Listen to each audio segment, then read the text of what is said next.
Shalom.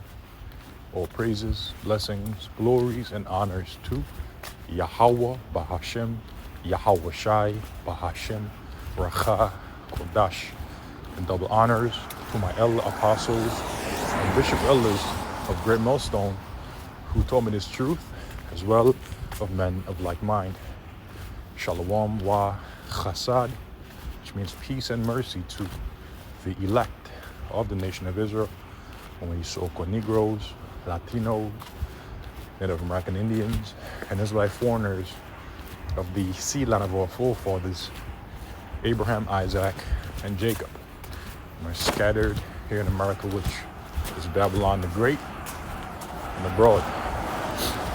So you guys say Shalom, beginning with the 144,000 prophets, and Yahweh Bahashem, Yahweh Shai, willing this lesson is edifying. My name is Quanawath, and in today's lesson, we will continue building upon yesterday's lesson in regards to the weapons of the Lord's indignation, which are the ICBM nuclear missiles, according to the book of Jeremiah, chapter 50, verse 25, which is likened unto a great army of 200,000 horsemen and horses, right? And so this is the book of Revelation, chapter 9, verse 16 again. It reads, "The number of the army of the horsemen were 200,000. So the Apostle John on the island of Patmos, saw in a vision a particular army that had the appearance of horsemen numbering 200,000. That is to say, 200 million. And I heard the number of them because when horsemen ride on their horses in great number, they shake the ground, and it creates a lot of noise. And likewise, those nuclear missiles create a lot of noise when they approach this land in formation, being shot from one end of the earth to the other over here into this land, according to biblical prophecy, to destroy. There will be missiles shot forth from Babylon's adversaries, including China, Russia,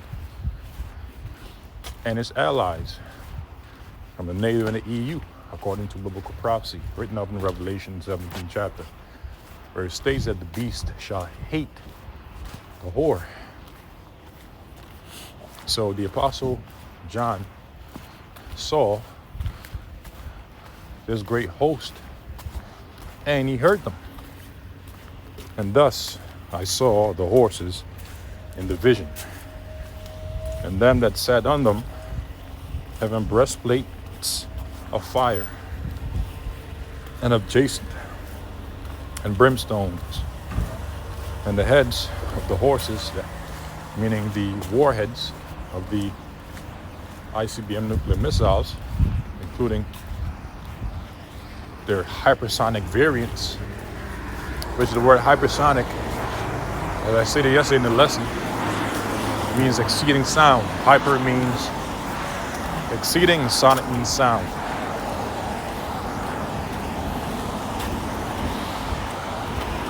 And the heads of the horses were as the heads of lions. Now, why are the warheads being compared onto the heads of lions? Because a lion's head is where his power is found, where it has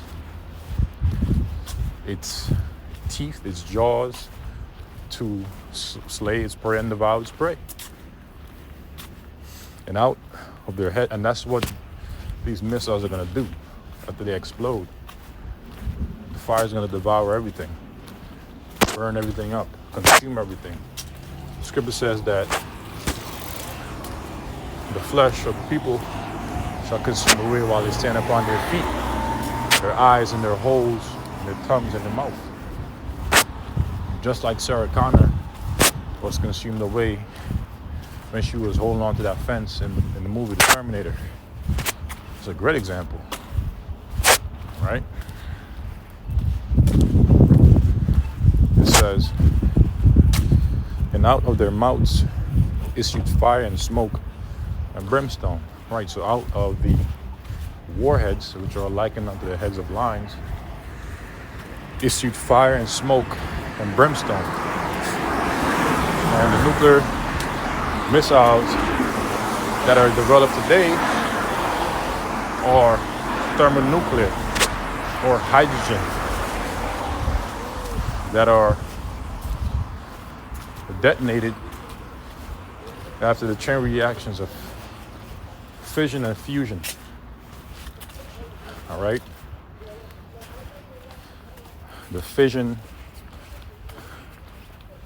expands the particles, and the fusion pretty much gets absorbed by it.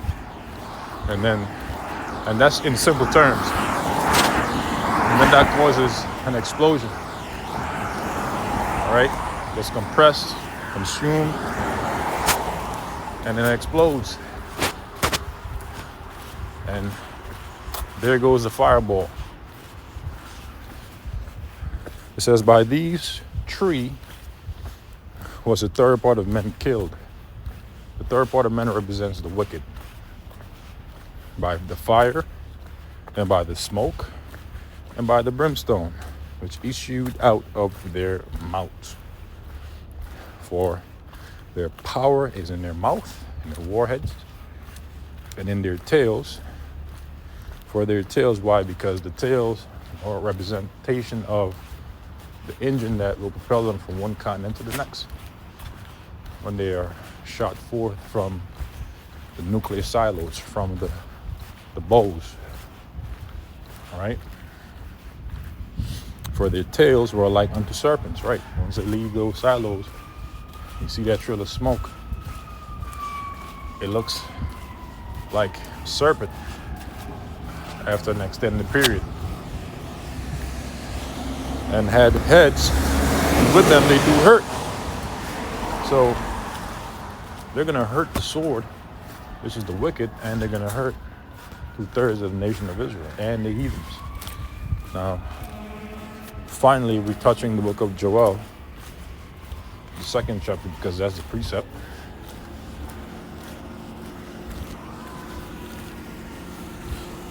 Chapter 3, it says, again, the fire devoured before them. So fire can devour before those nuclear missiles. And by the way, I don't care if you got a reprobate out there saying, oh, you said the same thing yesterday. You did listened to the same thing yesterday. So what? Sound like a broken record, but so what? Somebody's new waking up. That's how we elect today. And that's going to come across this lesson, and Lord's going to be edified.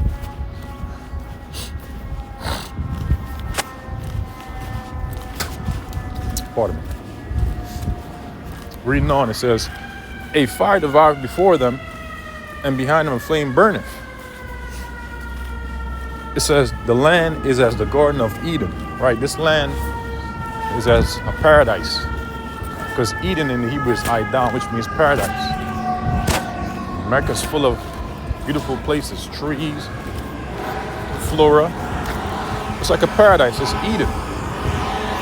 And as those nuclear missiles approach this land before them, this land is going to be as the Garden of Eden. But guess what? Behind them a desolate wilderness. Because after they explode and the fire issues out of their mouth, everything is going to be consumed by the fire. It says the land is as the Garden of Eden before them, and behind them a desolate wilderness. Yea, and nothing shall escape them. The appearance of them is as the appearance of horses. Right. Referring to Revelation, the 9th chapter. And as horsemen, so shall they run. That's why the Apostle John said he heard what? And he heard the sound of them. Because they're going to be running as horsemen. Like the noise of chariots, right? That's why he heard them. Like the noise of chariots, on the tops of mountains shall they leap. Like the noise of a flame of fire that devoureth the stubble. As a strong people set in battle array. Before their face the people shall be much pain, right? Zechariah 14 and 12. All faces shall gather blackness. They shall run like mighty men. They shall climb the wall like men of war. They're going to climb the missile defense systems of the Babylon the Great like men of war. Will climb a fortified city and an unfortified city after they have breached it, sieged it. And they shall have, and you got to picture this. And they shall march everyone in his ways, and they shall not break their ranks. Neither shall one trust another, they shall walk everyone on his path. And when they fall upon the sword, the wicked, Psalm chapter 17, verse 13, Malachi chapter 1, verse 4, they shall not be wounded. They shall run to and fro in the city. They shall run upon the wall. They shall climb up upon the houses.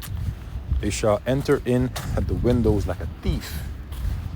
Meaning that when the destruction comes, it's going to come unexpectedly. When people are going to be partying, having fun, resting. Remember, Scripture says, as in the days of Noah, they shall be marrying and given to marriage, eating and drinking. They didn't know when the flood came. And likewise, will they not know when the Lord sends his army to besiege them, slay them, destroy them, raid them. Come on, I think it was, I forgot the name of the song, but the song named Raid Them. Raid them, raid them, raid them. Brother know what I'm talking about. But yeah, reading on. From Bato Words, right? There's another song.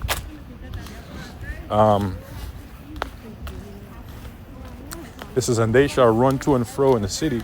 They shall run upon the wall. They shall climb up upon the houses. They shall enter in at the windows like a thief. So these nuclear missiles are gonna come unexpectedly, and people least expect, right? The earth shall quake before them. It's another reason why the Apostle John heard the sound of them. The heavens shall tremble, the sun and the moon shall be dark, literally, and figuratively as well, by reason of the famine of the word. And the stars shall withdraw their shining. And the Lord Yahweh, Hashem Yahushai, shall utter his voice before his army. For his camp is very great, for he is strong that executeth his word. The day of the Lord Yahweh, Hashem Yahushai, is great and very terrible. What is Scripture says, to what end is it for you? We are they that are looking forward to the day of the Lord. To what end is it for you? The day of the Lord is dark. Darkness and not light. And who can abide it? So with that, it's my destination. Wadi Abashim Yahushai for inspiration to do this lesson. And I'll catch y'all, Lord, in the next one. Shalom.